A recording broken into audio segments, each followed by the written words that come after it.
Maka dalam kaedah Islam, bila ada dua mudarat, kita ambil yang lebih ringan. Kaedah dia panggil kaedah perundangan pelaksanaan sesuatu keadaan dia panggil irtikab akhafud dararain. Maknanya kita melakukan perkara yang lebih ringan mudaratnya dengan kita menolak yang lebih berat mudaratnya. Dua-dua dia ada mudarat. Maksudnya kalau you kata, tak boleh datang, maka kita ada kesan dengan negara ASEAN. You nak gunakan kuasa veto you seorang, macam mana? You hanya pengurusi ASEAN. Satu. Okey, jadi kita menerima. Dari segi negara pula, rakyat memang membantah. Ya? Kita tak suka kehadiran itu kerana alasan-alasan kita tadi lah. Dia dalam keadaan seperti sekarang ni menyokong macam aku dan membantu. Kita semua tahu dah benda tu kan. Tapi saya katakan ni, kalau dia datang, ada mudarat tadi, tapi dengan dia datang tu, kita ada manfaat sebab kita boleh direct sampaikan. Anwar Ibrahim ni seorang Perdana Menteri, seorang pemimpin ASEAN yang berani bercakap di hadapan kuasa-kuasa besar, penyokong-penyokong negara Zionis Israel itu untuk menyatakan pendirian tegas dia mengecam atau menolak segala genocide, kezaliman Yahudi Israel itu, penindasan keganasan terhadap rakyat Palestin baik di Gaza maupun seluruh Palestin sendiri. Semua kena tahu.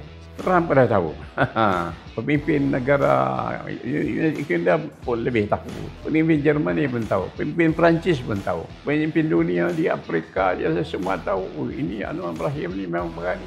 Dia bercakap depan-depan. Jadi, maka kehadiran dia tu pula, Trump pun tahu. Aku akan datang jumpa Anwar Ibrahim ni, aku misalnya dia akan berdepan dengan aku ni. Jadi, dengan kaedah pendekatan yang macam itulah kita melihat, menyampaikan mesej, kehendak, keinginan rakyat, bukan rakyat sajalah, bukan rakyat Malaysia saja, dia itu sendirilah, pendirian dia sendiri yang mempertahankan hak Palestin dan Gaza. Inilah masanya yang paling sesuai. Jadi bermaknanya dia pula menghormati kehendak rakyat juga.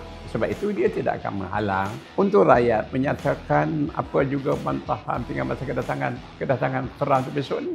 Dia tak halang, menunjukkan keterbukaan Malaysia ni pula dari segi hak bersuara berbanding dengan di negara dia yang ditangkap dia, sedang ditangkap tu menyokong Israel gini.